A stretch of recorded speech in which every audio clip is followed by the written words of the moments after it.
One of the things that we do at Pixar, and I know some things about Pixar, is we use improv as a mechanism of helping with collaboration. And in that, two core principles of improv have always guided us. The first is accept every offer. So if an improviser says to you, gee, it's funny, it's raining a lot in here today. You don't go, raining in here. You say, well, that's why they gave us umbrellas. It's an offer. You don't know where it's going to go. But the guarantee you have is that if you don't accept that offer, it goes nowhere.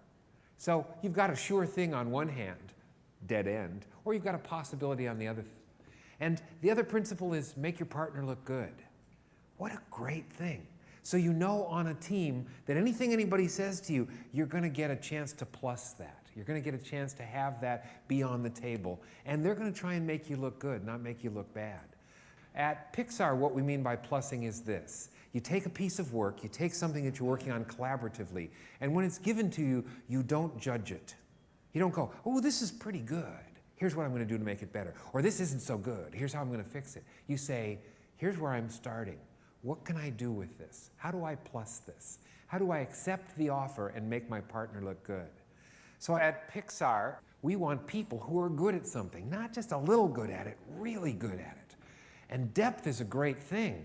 It's, in a sense, the way everybody hires. It's the resume-based hire. You want somebody who really knows that skill.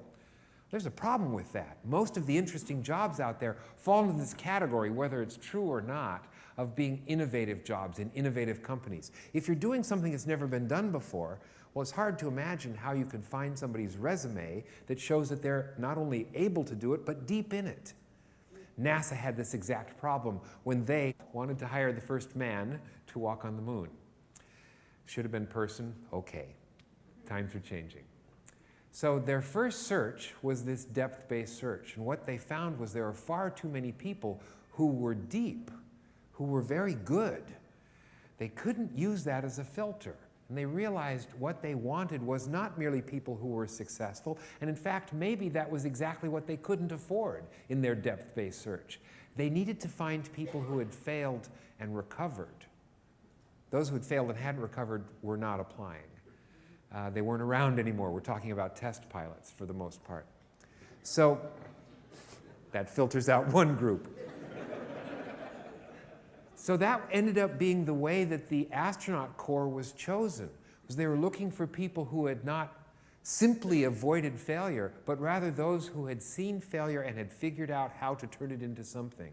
The core skill of innovators is error recovery, not failure avoidance. So in the depth-based hire, we need something that allows us to look across that success in their depth to see something about their ability in terms of resiliency and adaptability to actually solve a real problem that's never been solved before. So what did we do? Well, of course, we look at their depth in terms of their resume, but we also try and find some parallel that's a predictor of success in that way. And what we've recognized is mastery in anything is a really good predictor of mastery in the thing you want done. If you take a young person who's the best skateboard person that you've ever seen, or the best glass blower, or is really good playing spoons, you're going to find something about that personality if they are truly a master that has set their mind in a way that you can use in your enterprise, whether you're an educator or a business person or both.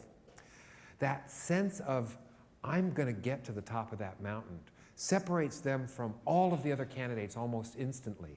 And you know, in the high pace of what we do in school and in business, there's very little chance that someone's going to achieve mastery on the job if they didn't get there before coming to your workplace. So you gotta have it in the can, not just I wanna or I wish I or maybe I could. But I've done that. It's one of the great things about the proof of a portfolio versus the promise of a resume. That's one. Two, breadth. Oh my gosh, we certainly don't want one-trick ponies. We certainly don't want narrowness that can sometimes be the thing that you get with depth. What we've got to find is people who are extremely broad. And the predictor there, we want somebody who's more interested than they are interesting. Yeah, anybody can have a pink mohawk and enough piercing so that the wind blows, you whistle without pursing your lips. That's interesting and that's easy to get. Interested is tough. That's a real skill, and I'm sure all of you have that sense of somebody in your life who you just always think of when you think, that's the person I want to talk to. Why? Because they're so bright? Yeah, they're bright. But what they do is they amplify me. They give me what I need. I say, I got a problem, and they lean in. They don't say, oh yeah, I got problems too. I bet my problems are more interesting than your problems. No. They want to know what you want to know. They want to know what's bothering you. That notion of breadth also leads to point number 3, communication. Depth, breadth, communication. Communication involves translation. If you are a technician, you're trying to speak to an artist, if you just emit tech, well, we all know what happens. You know, there's a lot of eye rolling, and then we'll try and figure it out later, get somebody to translate that. If you know enough art as a technician to be able to do the translation at the sending end, so it doesn't have to be translated at the receiving end, you may actually be communicating. Communication isn't something that the emitter can measure. I can't say I'm communicating well. They turned the mic on, I think you can hear me. But you can say, I understand. So nobody can declare themselves as being articulate, but a listener can say, I think I got that. I understand what you mean. So people who are interested are much more willing to work on the communication as a destination, not as a source. And breadth, a broad range of experience in the world, is the thing that fuels that. If I've studied art, even though I'm primarily a programmer, I've got an edge. I'm going to be able much more readily to be able to talk to the artists and understand what their issues are. And out of that naturally comes a rekindling of my interest in the things that they're passionate about. Depth, breadth, communication. The most important of these 4 is collaboration. People always say, yeah, collaboration is a great thing. We want lots of that stuff. Well, what do you mean by that? Well, it's a really cooperative kind of a thing. Well, what's the difference? Well, it's like cooperation on steroids. That's collaboration. It's really, really. Now they got to mean different things.